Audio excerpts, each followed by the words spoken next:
A sea of weary faces, thousands of them making their long walk home in Gaza, the dust of the land settling on their shoulders. A ceasefire had finally taken hold, its fragile peace echoing through the streets, while a tense countdown clock ticked relentlessly, awaiting the moment when Hamas would return the hostages taken from Israel. The weight of these images underscored an effort to bring an end to a war that had raged for 2 long years. In that moment, the studio became a quiet sanctuary of history and hope. Two of America's most respected diplomats, whose careers have been devoted to the fragile art of peace in the Middle East for decades, Hillary Clinton, former Secretary of State under the Obama administration, and Condoleezza Rice, who had served under President George W. Bush, were poised to share their reflections on the fragile breakthrough that might reshape the region. The host, with a calm and measured tone, welcomed the dignitaries. Clinton a really significant first step, and she praised President Trump and his administration as well as the Arab leaders in the region for their commitment to the 20-point plan. In her words, the agreement offered a path forward for what many called the day after. She noted that, most importantly, the conflict would hopefully end with a ceasefire, the hostages would be returned, and the arduous work of rebuilding Gaza would begin. She spoke the necessity of finding a security framework that would satisfy both Israel and the Palestinians,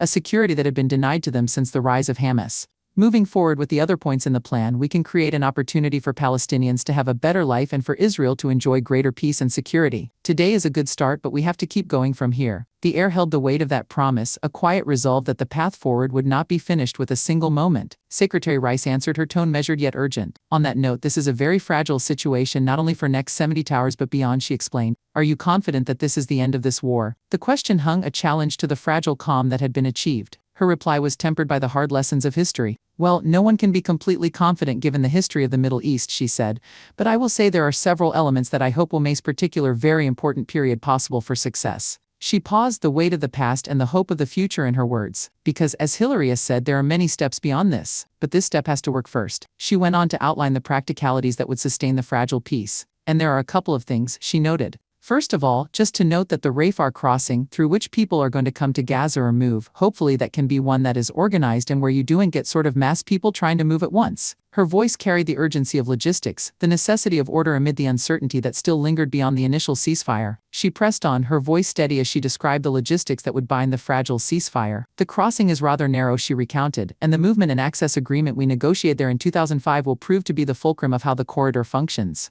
The weight of that earlier accord hung in the air, a reminder that history had already begun to shape the present. Her next words turned toward the United States. I was glad to read that the United States was going to deploy 200 or so civil military personnel for civil-military coordination, she said. The prospect of a coordinated effort to ferry people in humanitarian aid through the gate sparked a quiet optimism. We will have the capabilities to help in getting people there, getting the humanitarian assistance organized, she added, her tone reflecting a step that had not been seen before in this conflict. She paused, then cited the verification of the ceasefire's commencement. Even the verification of the beginning of the cease and the movement of Israeli troops to another line was verified by Central Command of the United States, she noted. The implication was clear: an American role was present, not overplayed but essential. It's not being overplayed, and that's the right thing, she observed, underscoring the delicate balance of influence. Finally, she summed the collective responsibility. We have the capabilities to help in this, she said, and then, with a quiet conviction, concluded, I would just say everybody has a stake in this.